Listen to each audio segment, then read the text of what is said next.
Do you think the street course is too chaotic? And do you think the series should consider swapping it out to go back to Nashville to bring another oval to the schedule, or would you not mind seeing both? Well, Ben, it's not the most chaotic thing I've ever seen as far as street courses are concerned, but also, I guess with the local factor, I can think of a lot of other great streets around Nashville that would be a lot better suited for a custom street circuit race. But of course, they've had to deal with Metro Nashville and the city government, and we know Metro Nashville's city government's relationship with motorsports. It's not that blissful, but we've made things work, and in my opinion, there's a lot of better streets around Nashville where that could be done.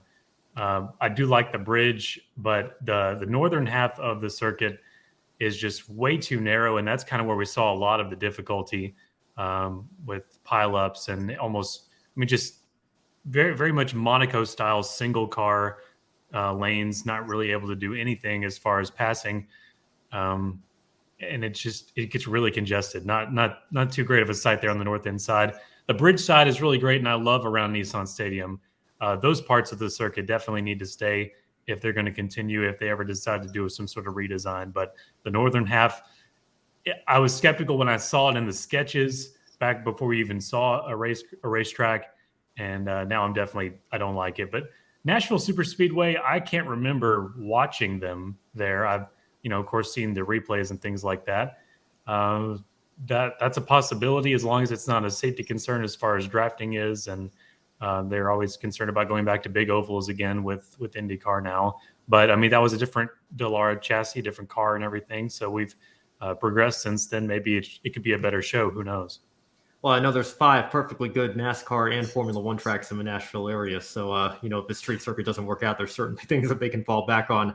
IndyCar to the fairgrounds. That would be something. that would be interesting. I think we might be pushing that a little bit, though. But could have better infrastructure. Certainly thinking back to the memories of those meetings when they were trying to bring the funds to the fairgrounds and try to help renovate that. And you are right. A lot of the locals not too happy with the local racing aspects. Yeah. Now, when I say locals, I mean very parenthetical. I mean Californians that moved and went where they don't belong. Yeah. Moved right next door. They brought their politics with them. Yeah, they moved right next door to a racetrack and then started complaining about the noise coming from the racetrack as if they didn't do their research and realize what they were. And it's almost the same anywhere else where that happens. It's the same cycle. It really is. Josh, Brandon brings up a good point. Obviously, the backdrop and scenery, especially going over the bridge, is really great to look at. And that also reminds a lot of race fans, I'm sure, of Monaco. But of course, Monaco is notorious for being very difficult to pass. And with how big the cars are these days in Formula One, it's virtually impossible to pass. So are you open to a street circuit maybe just redesigning the layout a little bit? Or do you think we need more ovals in the IndyCar series, maybe the Superspeedway, and of course, Superspeedway in quotes, because it's only 1.33 miles. Maybe that's the direction we should go instead. Absolutely. We need more ovals on the IndyCar schedule. I mean, it's per now, 3 ovals per year? It's maybe 4 this year, I think, off the top of my head. Texas, Indianapolis, Iowa, Worldwide Technology. Yeah, so 4 ovals. That's not a lot. We should have more than that.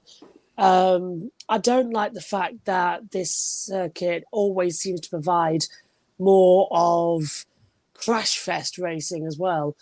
And it's literally like we're in a demolition derby as well. Me and Megan as well were talking in the commentary box yesterday along with Matthew Owens and Josh Blaze as well. We were saying when we race here in Nashville, clear your evening. Just have nothing on. Just clear your entire schedule as well. Joe says, same here. People are moving to Portland near the racetrack and they're complaining about it. It's the same over in the UK. Brands Hatch used to be one of the big centre circuits as well.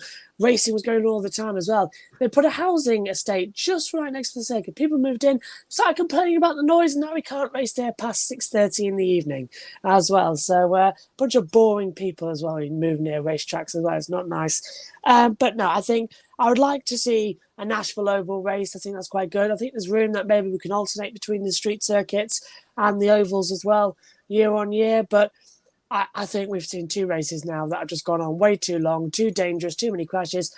They moved the restart zone to the bridge where the start line is as well. They said maybe this could be a good counteract all the carnage we saw last year.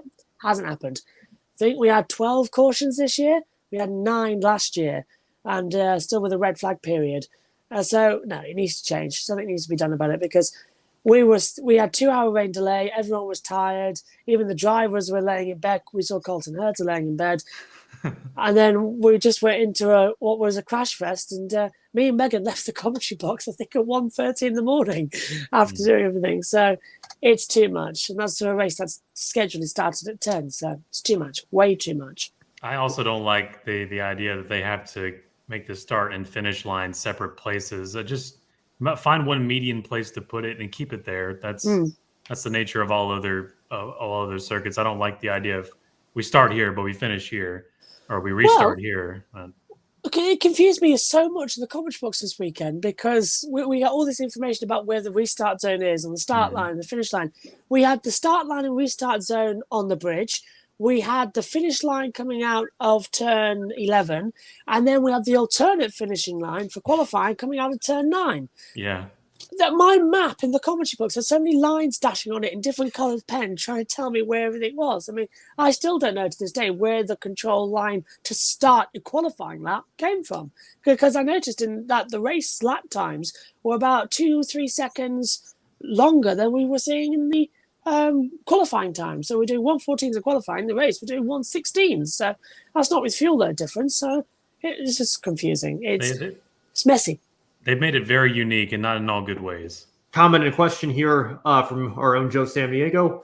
I like IndyCar in Nashville. It appears the course is near downtown, but far enough to not be a big traffic impact. And then he asks Hugh Brandon, is that an accurate observation? Unfortunately not. No, it's still pretty close to downtown. And it's also one of the main entrances into downtown. It's completely shut off.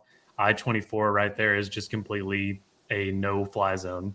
Absolutely not.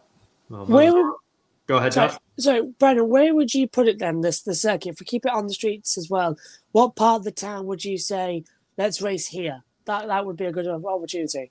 I don't know. Like, whenever I first heard that they were going to bring it to Nashville, I was thinking, great, we're going to have something like really in the heart of downtown. But, of course, that's unrealistic. I really love the bridge idea. I just wish they could keep it while also moving it to a different side of the city, which I don't think is possible.